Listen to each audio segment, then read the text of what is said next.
today marks the 45th anniversary since the murder of anti-apartheid activist Steve Biko. The leader of the Black Consciousness movement died at the hands of security police in 1977. In fact, it was on this day, the 12th of September 1977. Tributes continue to pour in, celebrating Biko's life and legacy. To discuss more on this, I'm joined by Professor Harry Nengwekhulu, an anti-apartheid activist. Prof, good afternoon. Welcome to today. Thank you very much for your time here on eNCA. What stands out for you in the legacy of Steve Biko, looking at what's happening today in our country?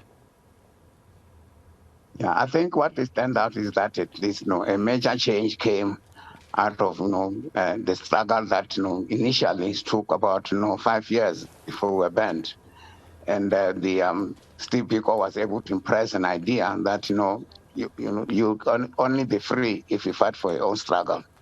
That many things have not happened. Should not take away the fact that a transformation and the situation has taken place in this country.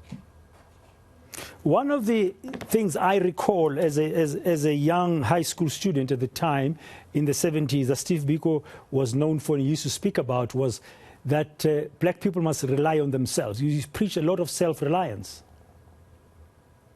Yeah, I think one of the things that we fought against, that our struggle was taken over by liberals, and they actually provided all the leadership. We found that we need to fight the struggle ourselves. We cannot depend on liberals. So I think that's one of the things that Steve Biko propagated right from the beginning, that the struggle must be fought by black people themselves, should not be led by people from outside.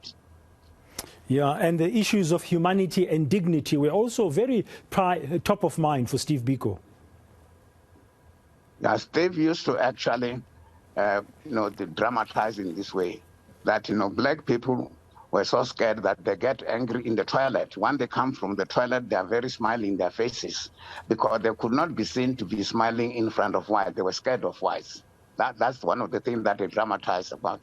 The fear that actually inherent within black people, that we needed to fight against the fear and take over the struggle ourselves. Yeah, there are many leaders in this country, political leaders, some of them are in government today, were members of the likes of the South African student organization, SASO, at the time. But looking at what's going on in the country today, where are they failing Steve Biko's legacy? I wouldn't say they're failing. I mean, 30 years is not long enough to bring about major changes. There have been, issues of regression by the society itself. But you see, there are so many challenges that face ordinary people: housing, food, hunger. So they don't dwell too much on political issues. They deal on practical issues that face them every day when they wake up at home. So I would not say that they've been a failure.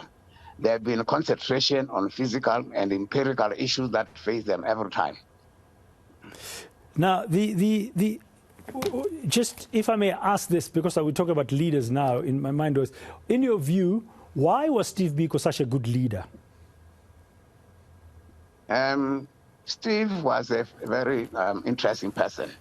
He was a medical student, but if you listen to him, you would have thought he measured in political science, sociology, and so on. One of the things that he had also was that he had strong leadership.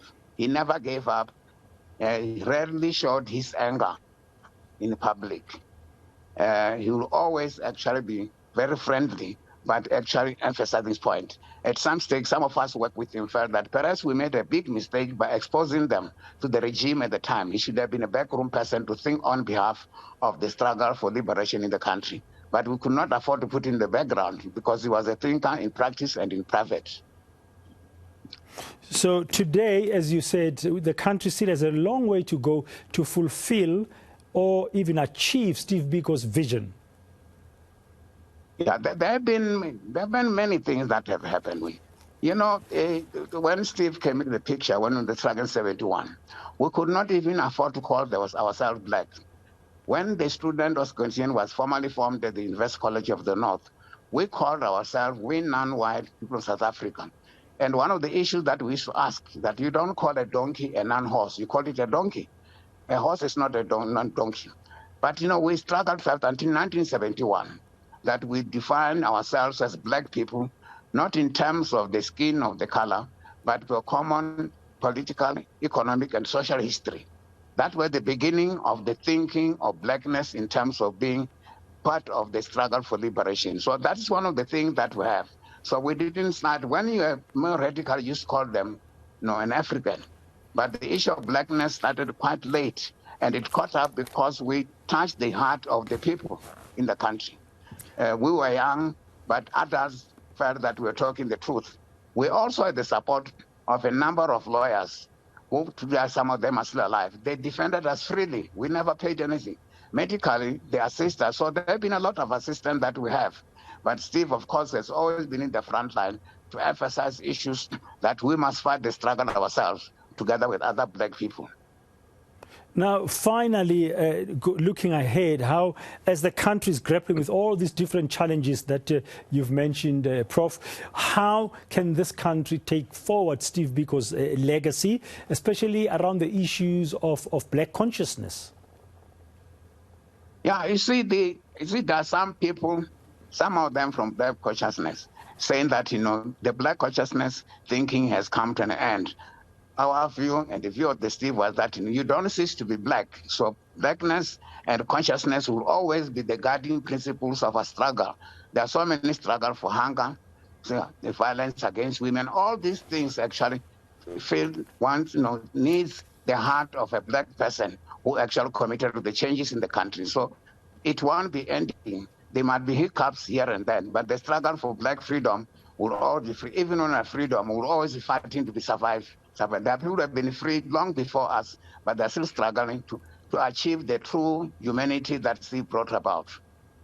Thank you very much for your time and insights and reflections as well on the life and legacy of Steve Bantu Biko, who died on this day, was killed by apartheid police on this day, 12 September 1977. That was Professor Harry Nengwekhulu, an anti-apartheid activist.